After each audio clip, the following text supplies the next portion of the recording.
G'day and welcome to Cast Off with Confidence. I'm Jackie Parry. I'm pleased to have your company. With me today is Jeanne Socrates, a pretty amazing lady. She's a world record holder in many things, but the best for me is the first woman and the oldest person to sail around the world non-stop and unassisted. Now, just take a moment to think about that. Around the world on a sailboat on your own with no help.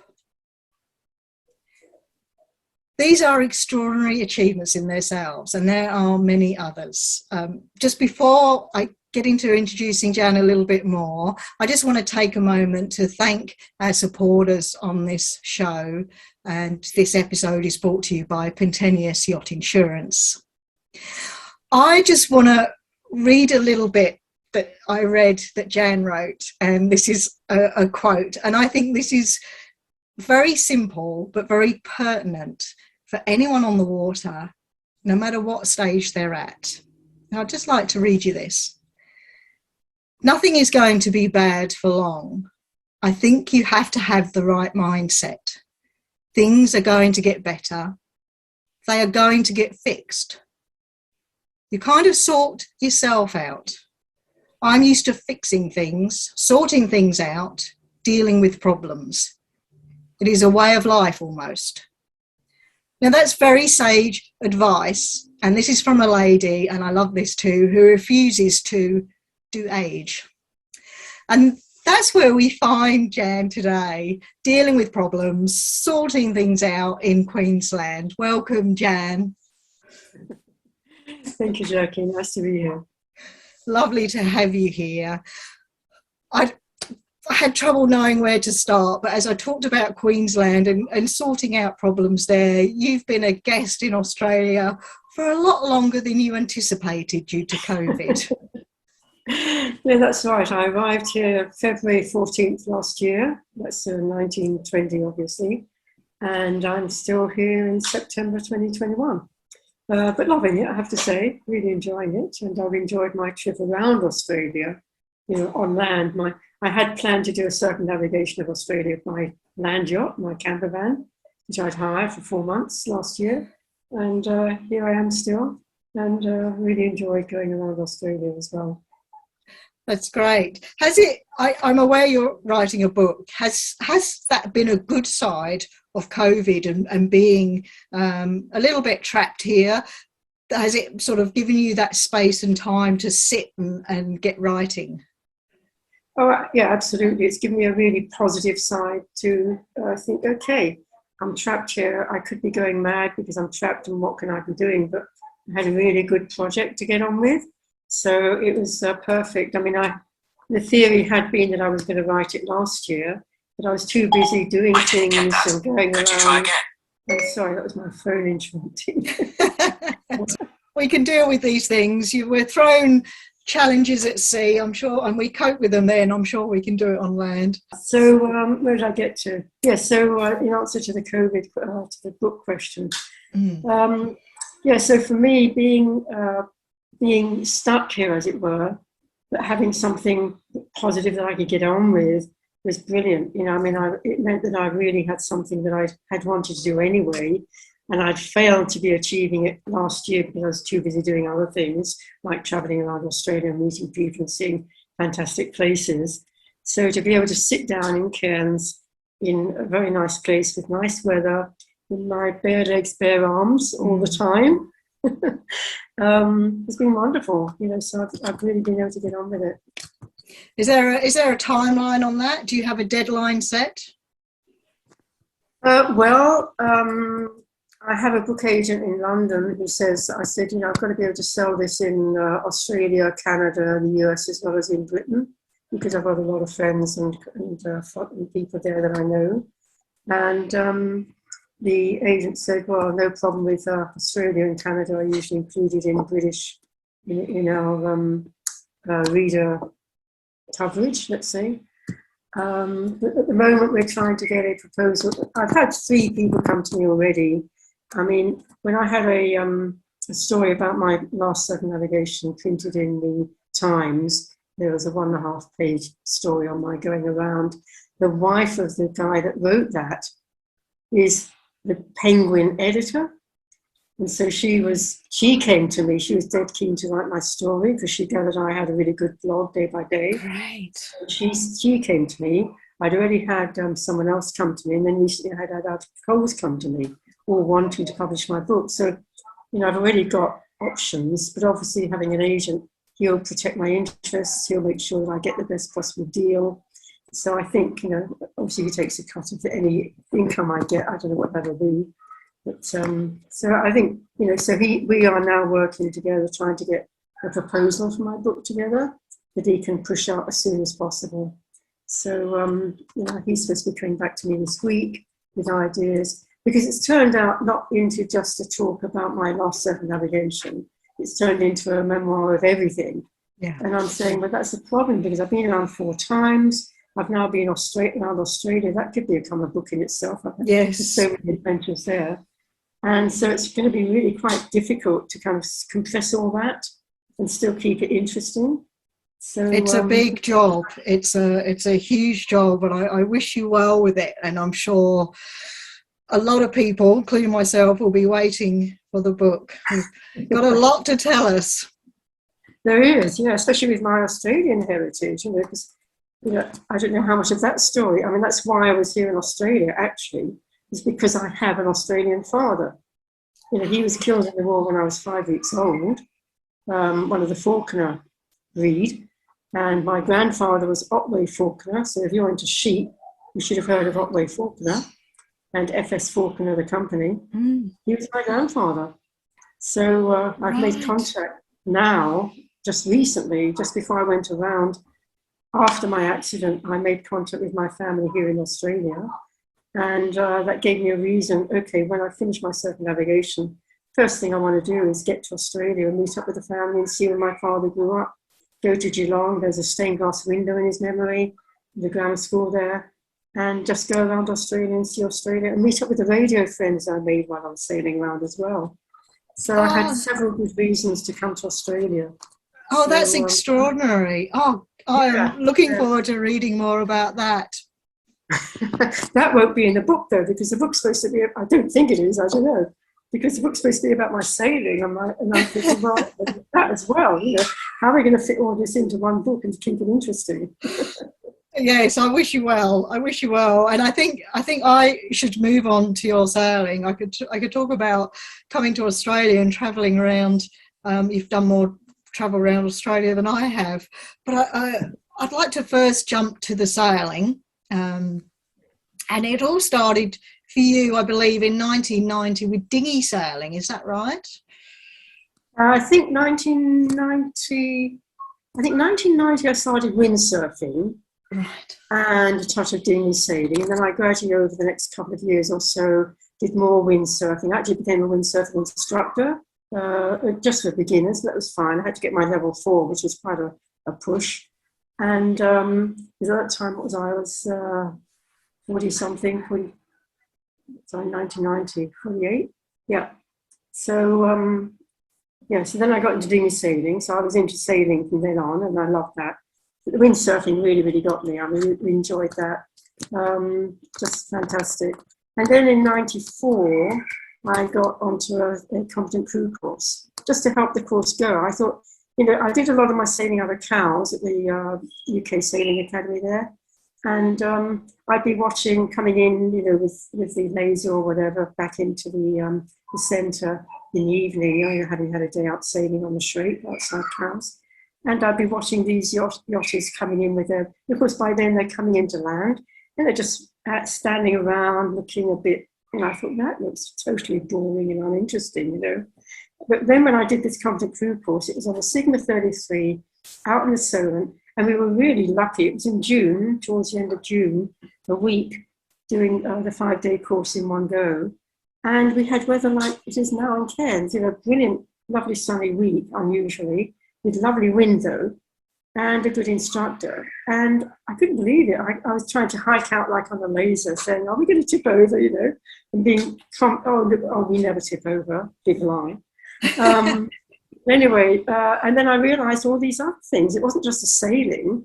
You know, there was all this other stuff involved with being on a yacht. You've got the navigation, you've got day marks, you've got night lights, you've got the weather to think about ahead, coral reefs. There's so much to really learn about and to become a good yachts person. Mm. So that really, really got me. We were due to go down to Greece windsurfing that summer because we'd got into that. We had a camper van. The kids had, by that time they were off our hands, as it were. They were doing their own thing. And we took our windsurfers down to Greece, to Vasiliki on the west coast, on the Ionian. So I did no more. I rang up Sunsail because I knew they had a base on Lefkos Island, which Vasiliki is down the south of that, and asked them what they had what was the cheapest option of getting on a yacht. So I realised, and they looked at their website, oh my God, this is expensive, So the cheapest option was a 25-foot Beneteau with an outboard for the motor, which stunk, and we got onto that for a week. That was brilliant. And in fact, we formed the little Baby Ben Club, all the other 25-foot Beneteaus and myself, with my husband, we were together on the boat. Yeah. We formed this, and we had an engineer and a hostess. We were shepherded around, but we were on the boat by ourselves. So my husband and I were on the boat we just had competent crew, which is why we didn't even have day skipper. So we couldn't do any more than that. But that was brilliant. The problem was, as soon as the wind got up in the afternoon around 3 o'clock, that was when you're supposed to be mooring up, because they had such a lack of spaces to moor up in the evening at the various islands where we went to. We had to get in early, and they had someone there keeping our spaces. So the wind was getting up, and just as we were getting sailing, that to stop. That was really frustrating. But anyway, so we continued. That September, we did our Yachtmaster theory. Mm. So when we got to so after that week, we got to the campsite where we did our windsurfing for the rest of August. And in the camper van, we drove down and drove back to England. And so we were mugging up every morning before the wind got up in Vasiliki. We were mugging up on our theory for the Yachtmaster. Yep. And as both mathematically fine, so we had no problem with that. And just a matter of getting it done. We took the charts down with us. We had our plot, getting plotters and things. And then in the September, we went back down to Cowes because they very kindly put on a special exam for us to actually do our Yachtmaster exam. We did a mock exam one weekend on the Saturday, and on the Sunday we did the actual exam and got it. So we had the theory, but we still had a lot of practical catching up. So we just kept over the January boat show in England, I'd go to a stand and they'd be trying to sell you a yacht. And I said, well, can we come and try it out? So we'd go down to the Solent and have a quick sail in the Solent in January when it was almost empty, which was, again, great. And then we got through our day skipper courses and, the practical, and then on to the coastal. And then in the winter, over the next couple of years, going through those, we'd do weekend experience courses. Yeah. And again, they've got these skippers, they wanted to keep them going. So they do a really cheap weekend out in the Solent in January, February.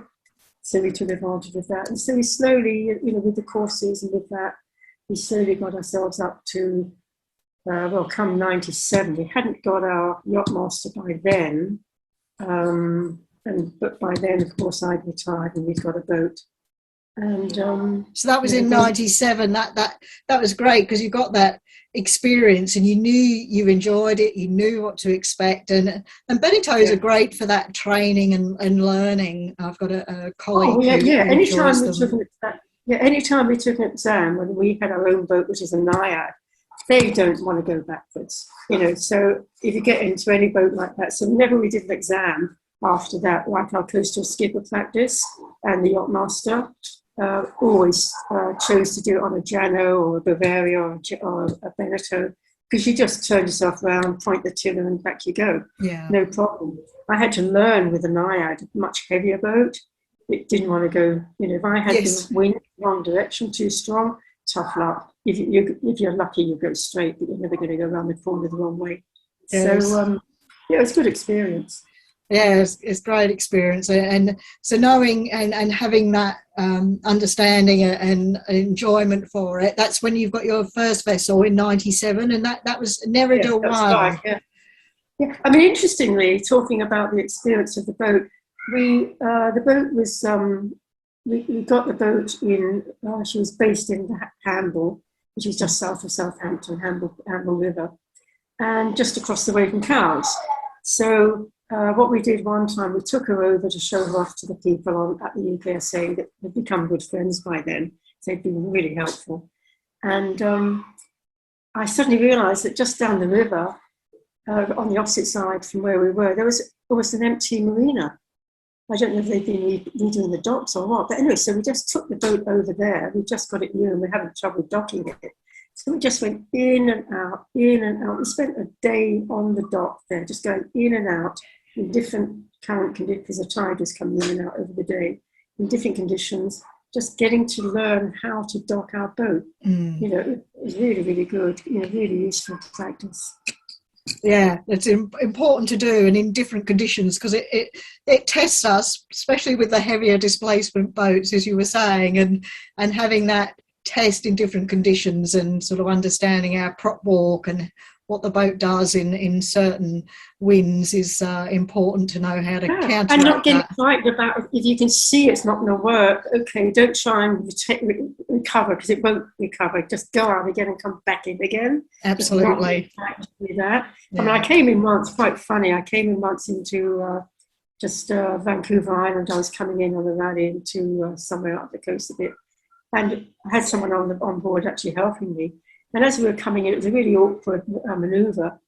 You know, I could see it wasn't going to work. We came out again. In fact, actually, as we were coming in, they said, "Oh, sorry, we changed our mind. Can you dock on the other side of your boat?" So we had to go out and change all the fenders and lines over. Normally, when I come in by myself, I have fenders and lines on both sides, just in case I have to change my mind about which side I'm going to dock.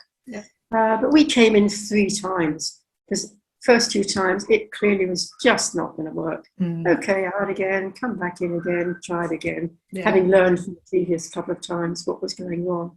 So absolutely. It's important not to, you mustn't have too much of a, you mustn't be self-conscious, you mustn't be worried about something like that. It's actually showing that you're a good sailor rather than a bad one. If you're coming in again, you realise it's obviously not going to work. You realise that, okay, go out and come in again. Really important to appreciate that. I couldn't agree with you more. There's that, and there's also, in my mind, this successful voyage. If you have a destination and you head out but don't get to that destination, you come back, or another one. If you get back intact, with your boat intact and you intact, that's still a successful voyage. Absolutely. We put too much on ourselves now with planes and trains and cars. You know, everything's so definite. And it isn't on a sailboat. And no, you've always got to have a backup plan. Always have a backup plan. Yes. Actually, I have to say, having said that, of course, there are times I can think of twice when once I was coming into, I think it's called Olympus Marina on the Florida Keys, and I was by myself, and I was coming in, and I suddenly realised, I can't remember which way, it must have been that time, it was I had all the fenders out, but I completely forgotten about the lines. So had to go back out again. Oops, embarrassment, you know, I'm not quite ready. Then the other time I was in Bora Bora, and I was coming into a dock, a nasty concrete dock. This one was actually really horrid. And I was coming in to clear out, ready to go over to New Way and come this way. And so that must have been my first navigation 07.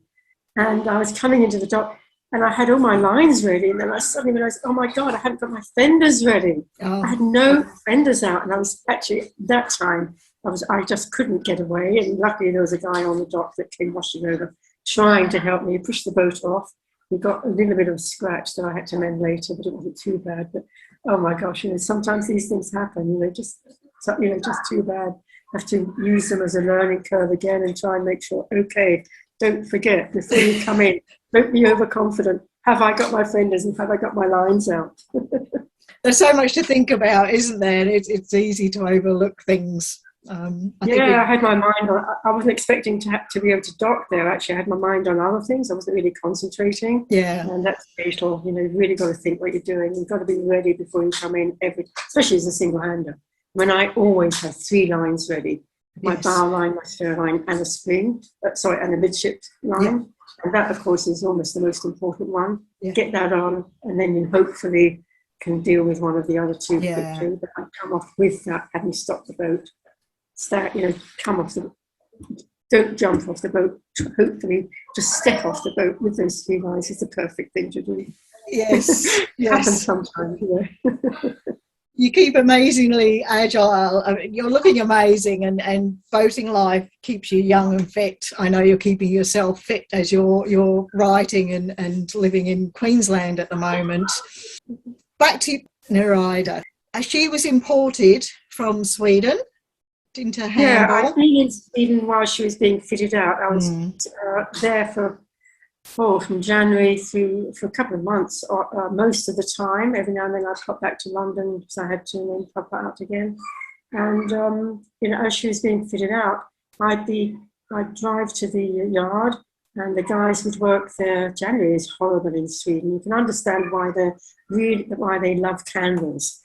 As I'd go back to my place in the evenings, I'd see these candles lit up, either candles or lamps in the windows. They didn't draw their curtains. So as you went by, you'd see light shining in all the windows to make you feel better because it was cold and horrible. In the morning, I'd go in the dark. Anyway, so I'd get there and I'd be checking with the guys what they were going to be doing in the yard that morning or that day. They would leave at 3:30. So I'd go back down and have a look and see what they'd been getting up to make sure they were doing what I wanted and not what they thought was a better thing to do, Sure. and then correct them the next day. You know, I wanted my VHF holder to be put right down in this corner out of my way, and they put it slightly up. I said, no, I wanted it down there for a reason. You know, please put it down where I asked you to put it, and not where you thought it should go. So yeah, I had a lot of changes and things that I had done on the second boat compared to the first, because of course I'd learned from having the first one. Yes. 11 years, losing. Yeah, it's pretty important. It is very important because we have limited space, and you know what you want and you know what's going to work best for you. But going back to the first boat, and you spent some time in Spain and the Canaries and the Caribbean, and then you off to longer distances to USA, and that was with your husband George. That's right. Yeah, we crossed the Atlantic in the arc of 99, one of the two Millennium arcs. So we were actually in Grenada over the New Year, seeing in the 2000. And then, so we did a bit of the Caribbean, and then we went up to Nova Scotia, all the way up to Nova Scotia, up to Bedeck in the Azore Lakes, up to Sydney in Nova Scotia, spelt with an I, and then up to Bedeck, where the guy that invented the electric light bulbs lived, and then back down again. And we actually were, I distinctly remember, of course, now it's irrelevant, being on top of one of the tower, the observation thing, because we'd had to go to the base of the towers was the place where you got your cruising permit for being in the States as a foreigner. So, and the guy there was amazing. He realised it, I think it was Dunkirk Day. And so he gave us a permit for no charge, waived the $25 or whatever. Nice. He was like, so I just hope he survives in September 11, because that was, of course, that same year. And so we went up to Nova Scotia, back down to Cuba, and then around. And then by the time we got back down to Grenada, it was now the week before, just before September. Well, that same year anyway. We were mugging up for our radio exam to get the ham radio license, because we suddenly twigged that if you have the ham radio, you can use TwinLink for your emailing from the boat with an SSB radio. Yeah. So we thought, that's great. There were people around who were US. So there were 3 guys that could run the exam and help us learn, mug it all up. And the computer was Wi-Fi with the test exams. So there we were getting all that sorted. And then suddenly we got one of the local boat boys took us over at great speed. In order to go over the reef, if you went at great speed, you could do it without damaging the reef. And we wanted to get to a place where the boaters were having a charity sale, a boat sale in aid of the local school. So we got there, but the boat had no cushioning on it. It was one of the normal Caribbean flat, wide open wooden boats with a big engine. Yeah.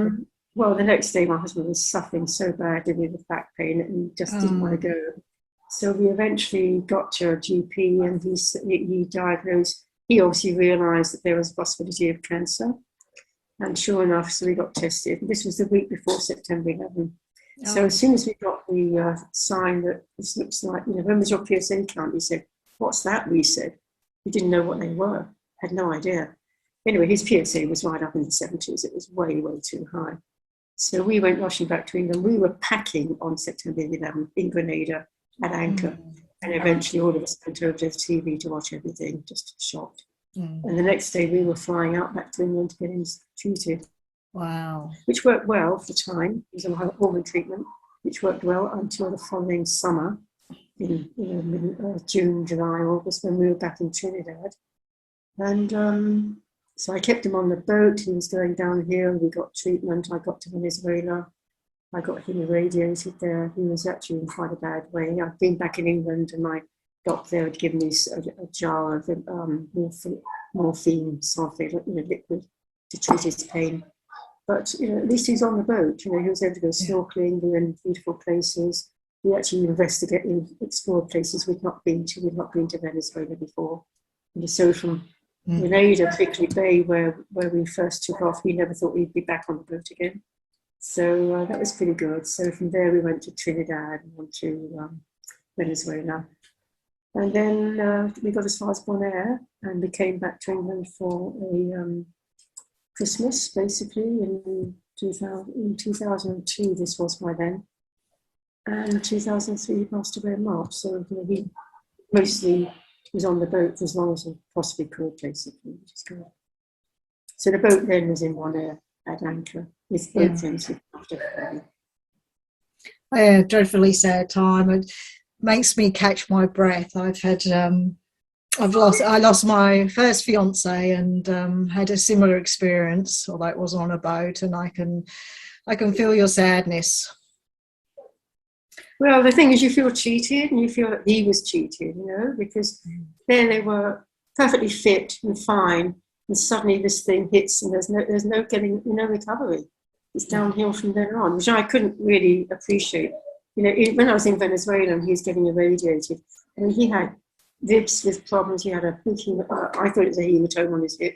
It wasn't. It was a cancer and somewhere else. And I was being taken to one side because they were really worried that I was going to be on the boat with him and he would die on the boat.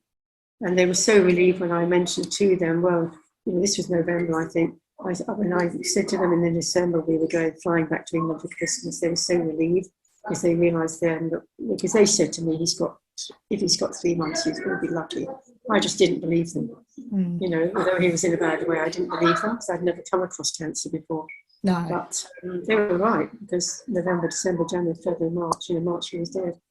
So they were relieved that I was going to be back in England and in good care, which I was.